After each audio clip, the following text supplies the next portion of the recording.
Si Congressman Marcoleta, magandang gabi sir. Ito po si Hana at kasama din natin si kapartner Ina. Good evening po sa inyo. Sir, thank you for your time. Nilarinig ko ulit dun sa ating mga kabayan na naging statement no, when you were ambushed interview kanina no, dyan sa St. Luke's at nasabi nga kayo at nasabi nyo nga na nahihiya na kayo sa mga nangyayari. As a lawyer, I'm right sir, you're also a lawyer, di ba, Representative Marcoleta? Yes, ma'am. Sir, kasi kanina sir, kina-question din, marami ang nagtatanong kung legal po ba ang naging utos ng House of Representatives na ilipat po mula po sa kanyang mula po sa pagka-detain sa loob ng compound ng House of Representatives, iniutos po na ilipat po ito sa Women's Correctional. At ang sinasabi ni Attorney Lopez ay gusto niya nandoon ang kanyang abogado at pinipilit naman ng mga HOR personnel na we can wait for your lawyers basta't ilipat na po daw siya dun sa Women's Correctional. Ano po masasabi niyo dito, Congressman Marcoleta? Sana yung house ang tinanong ninyo kung ano yung justification nila. Kung bakit nila ililipat sa correctional facility. Kasi yung correctional ay para lamang doon sa mga nagsaserve na ng kanilang penalty. Yung kanilang kasi mga convicts na po yung nandun eh. Yung attorney naman na staff ng OBP, hindi naman akusado yun, hindi naman kriminal yun. Bakit ihahalo mo nun? Dapat ang magpaliwanag dyan yung House of Representatives. Bakit nila naisip na dalhin doon? Siguro, ito sa pantaha ko lang naman. Dahil siguro bumisita si Vice President at siguro ni Vice President samahan yung kanyang staff. May palagay akong gano'n, no? Bagamat hindi ko alam kung yun na yung dahilan. Ngayon, siguro naliligalig yung leadership ng House dahil nandun yung Vice President. Sinasabi nga nila, breach down ng yung security. Bakit? Yung bang Vice President, security threat? Exactly. Higit sa kanino man, sila yung dapat na sumagot. Kasi hindi ko alam kung ano yung iniisip nila. Kung ako yung speaker, alam ko isasagot ko sa'yo. Hindi naman ako yung speaker. Congressman Marcoleta, kasi as a lawyer din po, legal ba yung move na yun? Or is this just a way to threaten the Office of the Vice President, her staff, even the Vice President po? Or sa tingin mo, ito ay tuloy-tuloy lang na political persecution po? Ang ayaw nila, nandun ang Vice President. Gusto nila umalis ang Vice President. And the only way para hindi niya masundan yung kanyang staff ay dadali nila sa Women's Correctional. Sa palagay ko, mahihirapan na nga siyang pumunta doon. Talagang malalagay na sa alanganin ang security ng Vice President. Pero kung halimbawa, gusto lamang niya nasamahan yung staff niya, alam ko naman yung detention facility na yun, maluwag yun eh. Ano security threat doon? Kaya lang, tama yung sinasabi mo. Baka meron silang gustong palabasin. Ayaw nila na nandun ang Vice President. Kasi nga naman, hindi magiging maganda para sa kanila. Kinulong nila yung tao niya. Ang Vice President gusto niya samahan. O ano ngayon ang magiging reading ng publiko? O yun ang ayaw nila. Yun ang iniiwasan nila kung ano yung pagbasa ng publiko doon sa mga developing history na nandyan sa loob ng House. Ganun lang naman kasimple. And sir, nakikita din ng publiko, Congressman Marcoleta, no, na nagiging threat din sa kalusugan ni Chief of Staff o Undersecretary Lopez, yung mga kaganapan mula pa kanina madaling araw na pinupush niya yung ilipat siya sa correctional. And then, ngayon nga, nasa hospital na siya. I'm not sure kung ano talaga yung final dun sa kanyang medical bulletin, pero nakikita naman natin, the videos can't lie, Congressman Marcoleta, that hindi talaga nasa mabuting kondisyon na kanyang kalusugan after dun sa roller coaster nga of emotion na naramdaman niya nung magmula nang siya ay makontempt. Hindi ako doktor, pero nakita ko siya kanina, talagang siguro very traumatic ang kanyang ah, napagdaanan, nung maaman niya na bigla siyang dadalhin sa Women's Correctional, yun lamang na senaryo na ikaw isasama dun sa mga kriminal. Kahit siguro sinong tao na normal ang pag-iisip, talagang magkakaroon siya ng agam-agam. Hindi lang agam-agam, siguro pagkatakot, uncertainty kung ano ba nangyayari sa ating bansa. Siguro gano'n na yung naisip niya, kaya nagkagano siya. Hindi ko nga siya kinakausap ko siya, hindi niya maidilat yung mata niya. Congressman, kasama din natin si Ina at meron din katanungan sa'yo. Magandang gabi po, Congressman Marcoleta. At nais lang po naming malaman, bilang matagal na po kayo sa serbisyo, kung di po ko nagkakamali ay since 2004 ay nandiyan na po kayo sa loob ng Kongreso. Ano po ba kaya ang naging dahilan? Bakit umabot po sa ganitong punto ang ating bansa? Na dati-rati talagang mataas po ang tingin natin sa Kongreso, ngayon po kayo na rin po ang nagsabi na umaabot na tayo sa punto na nakakahiya na po. What led us here, Congressman? Bakit nagkaganito po kaya? Masyadong pamumulitika.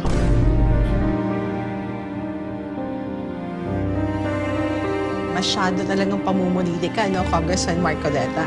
But what is the Ganun end lang kasimple yun. What is the end game here?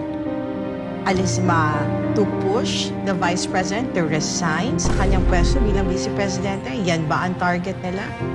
To destroy her reputation, Sana. hindi na makatakbo? Sana alam ko kung ano ang ending. Hindi ko alam ang ending. Ang alam ko lang, ginagawa nila lahat ang paraan para sa ganon ay magtagumpay yung kanilang binabalak laban sa Vice President.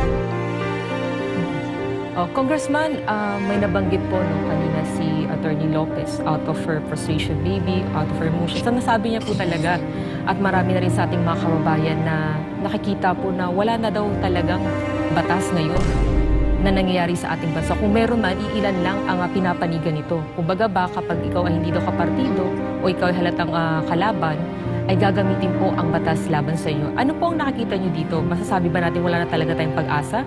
Kasi nabanggit din ni Vice President Sara Duterte na na hopeless na. Pero kayo po as member po ng 19th Congress, ano pa kaya ang posibleng mangyari na hindi naman sana talaga umabot tayo sa ganun, Congressman? Ang haba naman ng tanong mo, hindi ko alam kung ano sasagutin ko. Alam mo, ang problema nga, sumobra na yung pamumulitika. Dapat sana unahin nila yung problema ng bansa natin. Malaki ang pag-asa ng bansa natin eh.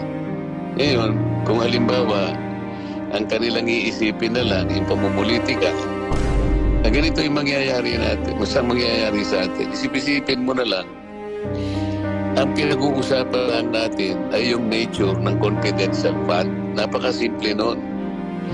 Kung talagang ang kanilang pakay ay gumawa ng batas, kung totoo ay gumawa ng batas na may kinalaman sa paggamit ng confidential fund, bakit naman isang opisina lang ang kanilang pinag-eksperimentuhan?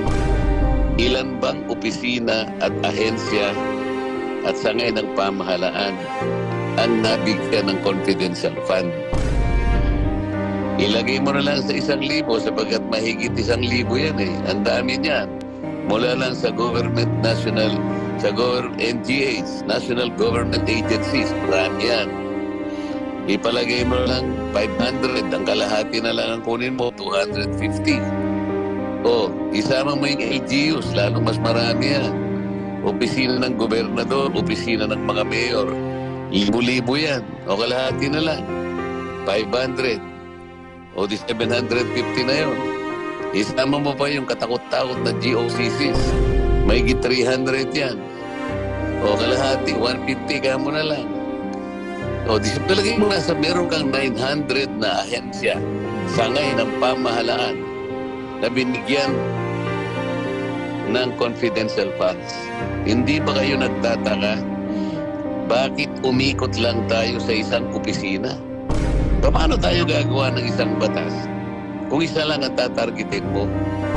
Ba't hindi mo targetin ang lahat ng mga opisina na mayroong confidential fund? Kung talagang totoo at matino ang direksyon na tinatahak niyang Committee on Good Government. Ang pangalan pa naman, Good Government eh. Hindi ba kayo nagtataka? Dapat palitan na yun eh. Gusto niyong palitan kung anong pangalan? Ano? Alam mo siguro eh. Ano bang mas maganda po? Ikaw na magsabi eh. Parang wala silang masabi. Alam mo naman eh. Yan siguro sentimiento nitong abogada na nakakulong. Isipin mo, ikukulong ka. Yung nagtanong, alam mo, hindi abogado eh. Yung nagtanong, hindi abogado. Hindi niyo ba kilala kung sino yun? Oo, kilala namin. At kung Lahat ilang naman ito message na napapagkap ng mga abogado eh. Ang mahirap sa atin, lalo na yung mga kasama ko, kung sino yung hindi abogado, yun ang umaastang abogado. minsan pa nga umaas ng judge. Hindi ba merong nagsabi, a little learning is a dangerous thing. Yes. Grade 5 pa lang ako, natutunan ko na yun. Diba? Yes po. Oh. Congressman Marcoleta. Sabi niya, obstruction of procedures. O, di ba? Nag-obstruct daw dahil sumulat ata itong abogada na nakiusap sa COA na go slow on this because, you know, yung inisyo po ninyo na audit observation memo, alam naman po ninyo na hindi po conclusive yun. Wala pong finality yun. I-explain pa po namin because this is contestable, this is appealable. Bakit po ninyo ibibigay sa kanila ang inyong mandato? Anong mandato ng COA? Sila po ang nag-o-audit. Ngayon, siguro ang gusto sabihin lamang mga abogadong sumulat. Kasi kung ako, ganun din ang gagawin ko eh. Bilang isang abogado, naiintindihan niya yung batas eh. Alam mo yung prinsipyo ng batas na gusto niya sabihin, baka hindi niya lang nabanggit noong siya ay pinagtatatanong. Yung akma na prinsipyo ng batas niya, sabi niya, what has been delegated can no longer be delegated. Kanina ba dinelegate ang pag-audit? Constitution ang nagsabi nito eh. COA po eh. Eh bakit naman? Hindi ko naman sinabing dinelegate ng COA. Sa pilitang kinuha ng Committee on Blank Government. No, lagyan mo nga, i-fill up mo nga yung blank. Ano magandang pag-fill up ng blank? Parang nadulas sa kanina dyan si Congressman eh. Nasabi niya, bad government. Ay, good government. Oh, nakita mo na. Alam niyo naman yun eh. Sabi niya, obstruction of procedures. Nakalimutan nila. Sila yung unang nag-obstruct. As a matter of fact, in-encroach nila yung gawain na hindi para sa kanila. Nakuha niyo ba yun? Yes. Anong illegal legislation? Sus Mario Joseph naman? Pagkaintindihan nga kami, anong illegal legislation? Anong ibig nila sabihin? Gagawa sila ng batas para palitan nila yung procedure na audit ng COA? Tatanong mo sa kanila yun. O gusto nilang gumawa ng batas para i-dissolve ang COA?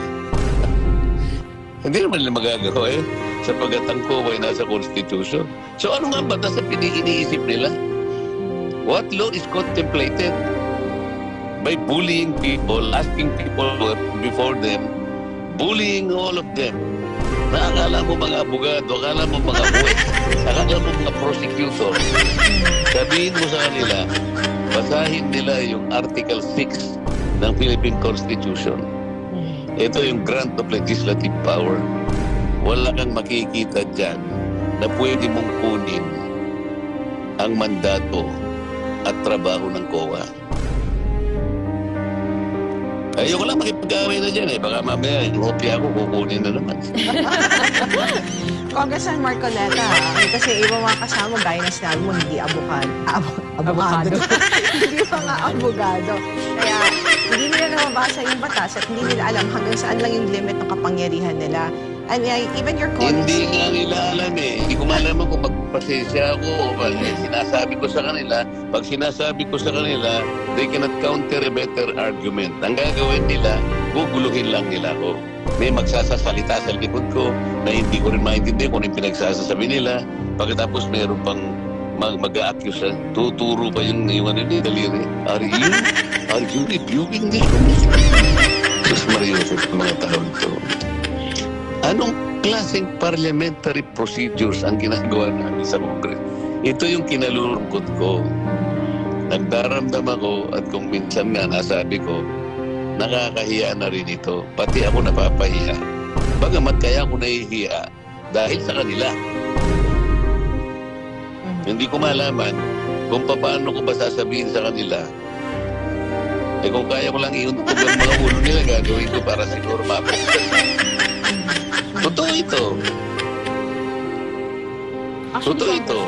Harap-harapan naman, hindi naman makakapagsalita yung mga yan. Eh.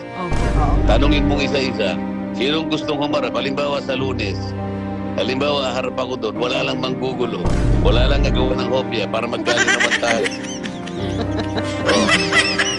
Ang problema, pag nagsimula akong mag-raise ng issue, sasabihin nila sa akin, I'm sorry, Your Honor, you can no longer raise some procedural issues because you are no longer a member of this. Subukan niyang ulitin yon.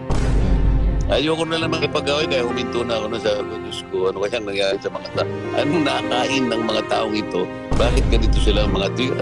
Eh yung chairman, napag-alaman ko, abogado raw. Kaya ako nalungkot, abogado pala yun. Kaya hindi ko alam na abogado yun eh.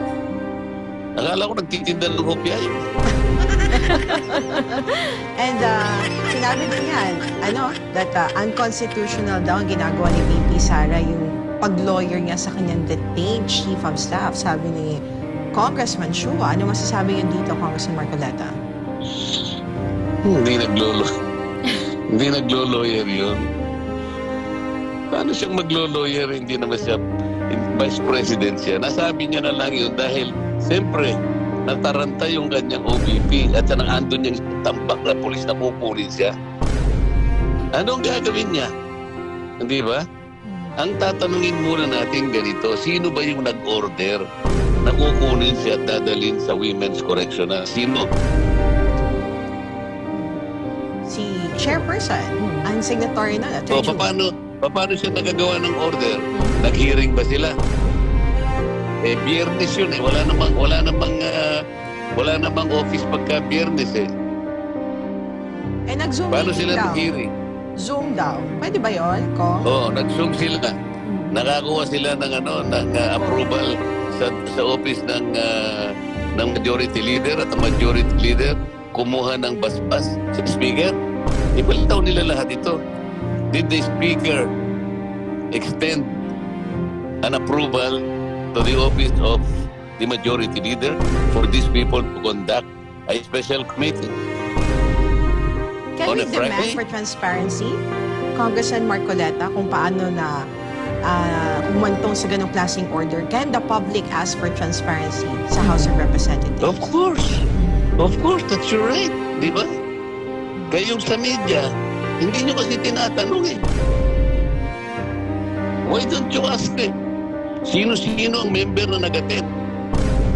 Sino-sino? Kausapin niyo, nag-attend nga po. Malalaman niyo kung talagang nagkaroon ng Zoom. Did they have a quorum? Eh, ang problema, hindi naman kasi kayo nagtatanong eh. Para malaman niyo if the order was valid. O nag-Zoom sila, baka 3 lang sila. And with Pwede that, yun. Congressman Marcoleta, anong accountability ang pwedeng harapin sakali na invalid nga yung order na inilabas ni Congressman Chua? Invalid nga eh. Pwede hindi totoo, pwede mali. Eh di bakit nagpapunta ng polis doon? Paano nakapunta yung polis doon? Sino ang tumawag ng polis? Yung Secretary General o yung Sergeant at Arms. Ba't mayroong agad polis? Natanong ko nga eh, kasi mayroong tumawag sa akin. Madaling araw na eh. Sabi nila meron pong mga polis doon na kukunin daw. Yung polis kukunin na daw yung Attorney Sanchez. Sanchez ba yung apelyido niya? Lopez. O Lopez. Kukunin na po. Eh, yung Secretary General ba nandiyan? Wala po. Teka muna. Paano yung ibibigay sa polis? Wala yung Secretary. The Secretary General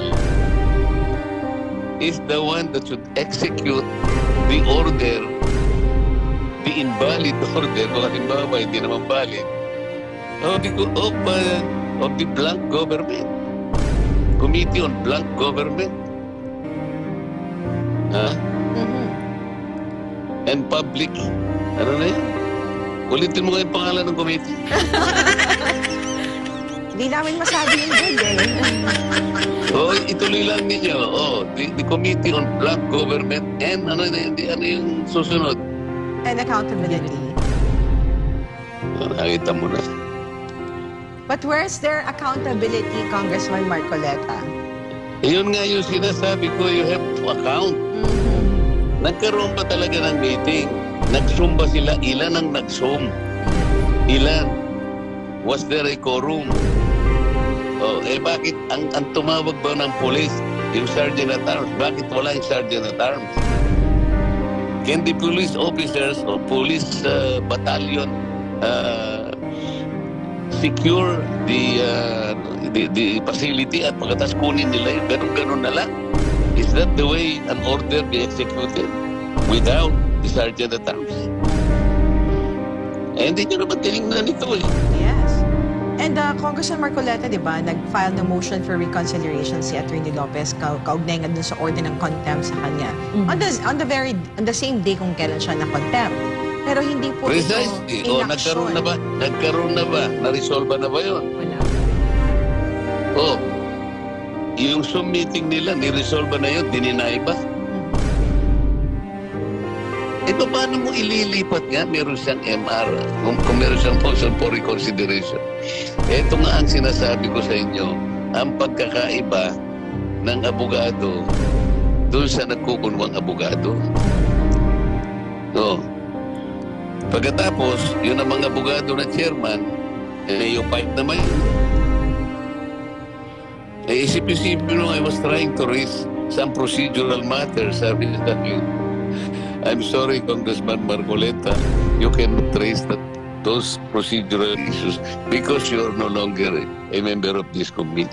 Bakit niya nakalimutan na ako'y member ng House of Representatives? I am an elected member of the House of Representatives. I can participate legally and legitimately in all proceedings of all committees, regardless of whether or not I am a member. Hindi niya alam yun. That is basic. Ipag-away ba ako? Ayokong kaaway. Yung mga hindi nakakaintindi. Sabi nga ng iba, Congressman Marcoleta, it is an insult daw sa mga veteranong alam ninyo ang procedures Yes. dyan sa Kamara at ganun ka lang bastusin ng mga neophyte. Sabi ni, pabayaan mo na yun. Pabayaan na yun. Kung sa akin lang, walang kwenta sa akin yun. Ang sabi nila, okay, the totality of evidence, sabi nung isang magaling na member ng Makabayan Group. Hindi ba kanya pinagtatanggal nyo lahat ng mga yusa? Nang wala kanyang binigyan nyo sila ng pagkakataong makapag-explain. Did you afford them the due process of law? Yan, di ba? Napaanap niya na hindi na po kasi po ang kanila pong pagkakalagay doon ay on the basis of the trust and confidence of the Vice President. Hindi. Para sa amin ay pag hindi nyo binigyan ng pagkakataon man lang magpaliwanag, blah, blah, blah, and to hear their side, that is, sabi ng ganun, disregarding due process of law. Di ba? Di ba sinabi niya yun? Hindi niyo ata narinig eh. Hindi kayo sumasagot. Yes. Narinig po namin, Congressman Sinabi niya yun. Marcoleta. Di ba sinabi niya? Mhm. Oo, bakit ako? Binigyan ba nila ako ng due process? Nung tinanggal ba nila ako sa lahat ng aking committee? Ako ba'y ninotify? Ako ba'y ininformahan? Ako ba'y binigyan nila ng pagkakataon magpaliwanag o magtanong man lang sa kanila, ano po ba ang kasalanan ko po sa inyo, mga Diyos-Diyusan ng blank committee? Congressman Marcoleta, may batas pa ba? Kasi yun ang sinasabi ni Attorney Lopez and Vice President Sara Duterte, wala nang batas. Sila na ang batas. Tinatanong mo pa ako, alam mo naman yung sagot ko. Huwag mo naman tanongin, napaka-basic naman yan.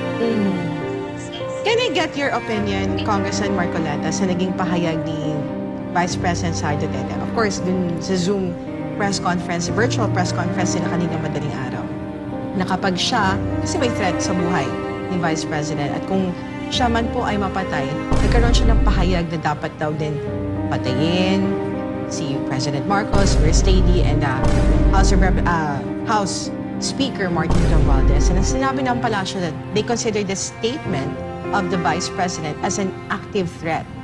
What's your take on this, Congressman Marcoleta? Ikaw dapat no. Alam mo naman sa galit na lang niya sa nangyayari. Dinudurog siya. Left and right, lahat na lang. Isip-isipin mo na lang. Sabi ko nga sa'yo kanina, napakaraming mga ahensya ng gobyerno ang merong confidential fund. Ipaliwanag nyo nga sa akin kung bakit ang pag-iimbestiga ay umiikot lamang sa kanyang opisina.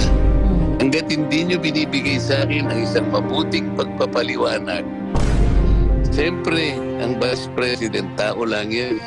Pagkatapos, ikukulong mo ang isa sa kanyang tao. Gaano kabigat sa loob niya yung ganun? Makakapagsalita ka talaga.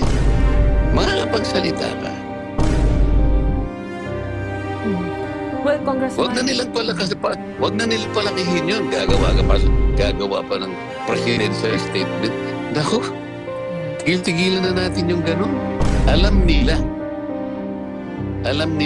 kung ano ang nararamdaman ng isang vice president sa ginagawa nila sa ngayon. Kaya lang nakapagsalita ng ganun. Do not take their word for it. Ito bang nangyayari ngayon, Congressman, maaring magresulta to sa constitutional crisis na nangyayari? Kasi it seems na ilan na lang po din na nagsasalita ngayon sa loob ng Kongreso. Anong iilan na lang? Anong nalaman? Hindi, based lang po kasi sa mga hearing po, Congressman. Tulad po ninyo, tinanggal po. Kasi kayo hindi kayo nagsasalita eh. Ayun na kami Magsalita kayong lahat. Magsalita kayo lahat. Yan ko nga makikita. Kapisanan ng mga broadcasters ng Pilipinas. Naku? Kayong lahat na nasa media, magsalita na kayo. Alam nyo naman eh. Alam mo, Congressman, nung tinanong nga lang ng isang kasamahan namin dito, ang travel expense ni Speaker, ayun, napatawag agad din sa Kongreso.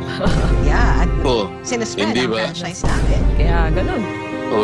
Yun ang sinasabi ko sa inyo, di ba? Samantalang ang itinanong ninyo is a legitimate issue. Tanong lang naman yun eh. And I don't think it is beyond explanation. Pwede namang i-explica nila yun. Ang dami namang explainer dito sa house. Isang batalyon yun. Ba't hindi na lang sagutin, di ba? Ayaw Yun ang kasi, dapat yun, dahil isagutin ayaw nila. nilang sagutin, Congressman Marcoleta, kaya wag na natin bigyan ng platform ang SMNI kasi nagtatanong ng mga ganong klaseng tanong. Ayaw nila ng mga ganong klaseng tanong. Congressman Marcoleta? Oo. Bakit? Sumama ba ako sa kanila? Hindi. Oo. Basta ako kunin tama, doon lang ako. Pag hindi tama, wala na ako doon. Ano pa itatanong mo? Congressman Marcoleta, I think your last message na lang po sa ating mga kababayan ngayon. Kasi marami sa mga kababayan natin ngayon na hindi man nagsasalita vocally, pero nakatutok ngayon sa mga nangyayari dito sa ating bansa. Some are disappointed, some are troubled, kung saan dinadala ng administrasyon na ito ang ating bayan, Kaya nga, sabi nga ni VP Sara, nagpipigil siya kasi ayaw niya ng ganitong klaseng atmosphere sa ating bansa dahil hindi naman talaga maganda ito sa ekonomiya, of course, sa sa moral ng mga Pilipino. But kayo po, na nakikita niyo, witness kayo sa kaganapan dito sa ating bansa, kayo dyan na nasa House of Representatives, ano po ang may bibigyan yung mensahe ngayon sa ating mga kababayan? Sa ating mga kababayan, ang sa akin lang ay huwag po tayong magpapakadalos-dalos sa mga nangyayari sa ating pamahalaan ngayon. Siguro magmasid muna kayo at asahan sana natin na ito'y maayos sapagkat hindi po mabuti sa ating bansa kung ito'y pagmulan na naman ng kaguluhan. Ang palagi po na nagiging ang tawag rito, ang naapekto palagi po ay yung mamamayan, yung bansa. Kung ako lang, ang una ko sana sasabihan itong mga kasama ko kung po pwede sanang gumising na kayo, di ba? Alam naman ninyong hindi tama yung ginagawa ninyo. Mas gusto ko silang pagsabihan kaysa sa ating mamamayan. Kasi ang ating mamamayan nakakaintindi. Nalalaman nila kung ano yung nangyayari Ang mga kasama ko na lang, hindi ko naman nila lahat, Mabuti qualify natin ng konti. Yun lamang nagpapabida-bida niya sa Committee on Blank Government and Public Accountability and Public Non-Accountability siguro. At saka yung, alam na, isa pa yung Quadcom. Ay siguro, baka gusto naman yung baka naman gusto nyong tingnan mabuti kung ano yung pinaggagawa ninyo. Siguro sa Lunes pupunta ako doon sa hearing ng Committee on Blank Government. Para sa ganon, makapag-contribute naman tayo. Sa huling pagkakataon, wag lang nila akong guguluhin. Mag-a-attend ako doon. Pero sabihin nyo sa kanila, huwag sila manggugulo. Di ba? Thank you very much, Congressman Marcoleta, for giving us your time, And of course, yung mga kababayan natin ay nakatutok din sa lahat ng mga kaganapan. Of course, yan sa veterans, sa sitwasyon ni Yusek Laika Lopez, and of course, sa mga pahayag din ni Vice President Sara Duterte. Maraming salamat po, Congressman Marcoleta.